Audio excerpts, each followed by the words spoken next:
Distinguished gentleman from the great province of Tarlac and Rizal, Senator Rodante Marcoleta is seeking the floor to deliver his privileged speech.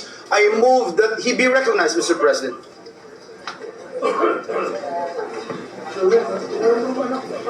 Senator Marcoleta is recognized to deliver his privileged speech. You may proceed, sir.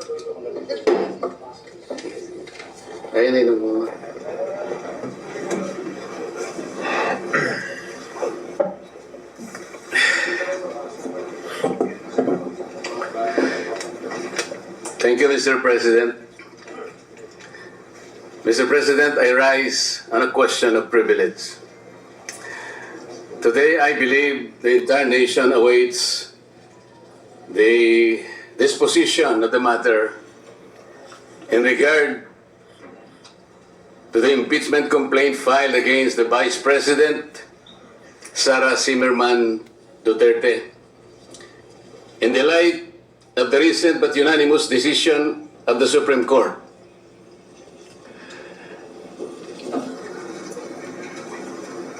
Mr. President, this decision was promulgated on July 25, 2025, declaring said complaint to be unconstitutional, void ab initio, violative of due process, and that the Senate in the first place did not acquire jurisdiction over it.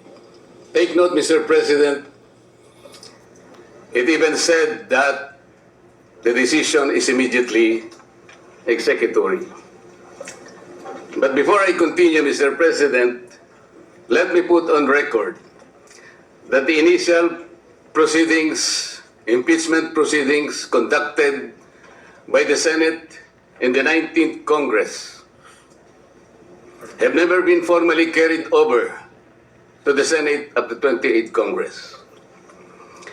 I do not know, and I'm not aware, I cannot recall of any action so far taken by this august chamber to the effect that the initial impeachment proceedings, which were deemed to have been terminated at the expiration of the 19th Congress at noon of June 30, 2025, have been miraculously brought to life into the present Congress.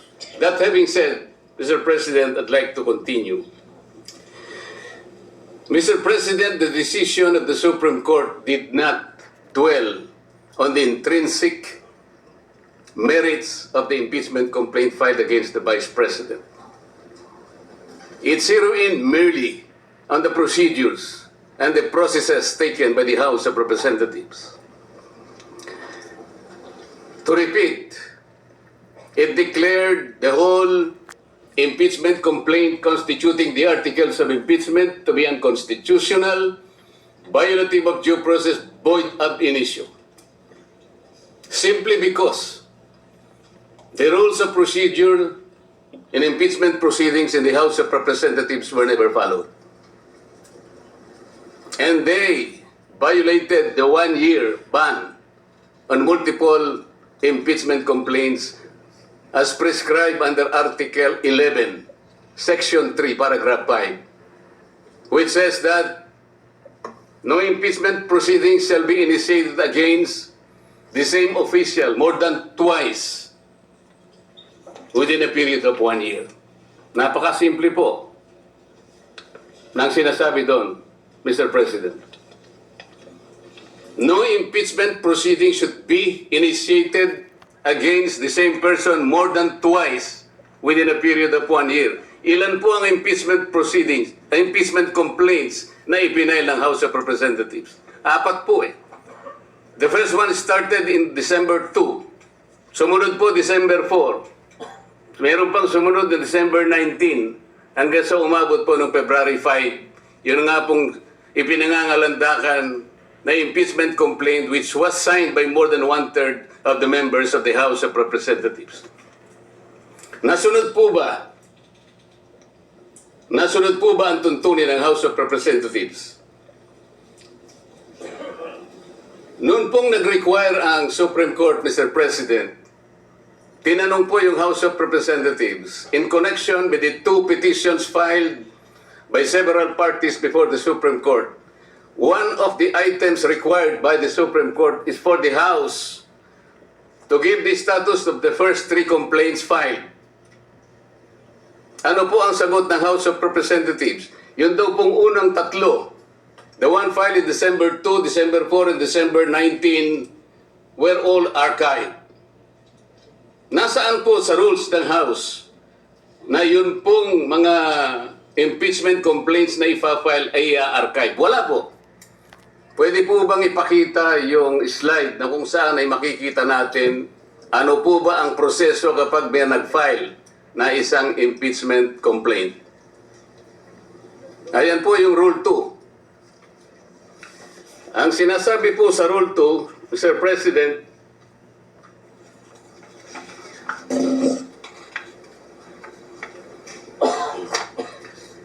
hindi sa Rule 3, sa Rule 3. Rule 2, Section 3. A verified complaint for impeachment by a member of the House or by any citizen upon a resolution or endorsement by any member thereof shall be filed with the office of the Secretary General and immediately referred to the Speaker. Bakit hindi po nasunod ang tuntunin na ito, Mr. Speaker? Kailan po ni-refer ng Secretary General sa opisina ng Speaker yung impeachment complaint dated December 2, 2024? Kailan po ni-refer ng Office of the Secretary General yung impeachment complaint na i-file noong December 4? Wala po silang sagot. Kailan po ni-refer ng Office of the Secretary General yung impeachment complaint that was received on December 19? Wala po silang sinasabi. Kung titingnan po natin ang sagot ng Solicitor General in behalf of the House of Representatives, ang sabi po nila, the Secretary General diligently referred simultaneously all the impeachment complaints to the office of the Speaker on February 5, 2025. Immediately po ba yan, Mr. Speaker? December 2, December 4, December 19, at isinama po yung February 5, all of them were simultaneously referred to the office of the Speaker on February 5. 2 buwan po ang kanyang ginugol para lang i-refer sa office of the Speaker. Ano po ang immediate doon? Wala po. Wala po silang sinunod. Wala silang ni-refer at ni-refer nga po delayed. Nung ma-refer po, ang sabi po ng Solicitor General, the 4 impeachment complaints were included in the order of business doon po sa session number 36. You will note, Mr. Speaker, hindi po niya ibinigay bilang annex yung order of business in section number 36. Ang kanya pong ipinakita ay yung journal number 36. Bakit po? Sapagkat hindi totoo na yung 4 na impeachment complaints were included in the order of business. Mr. President, I have a copy of the order of business, session number 36.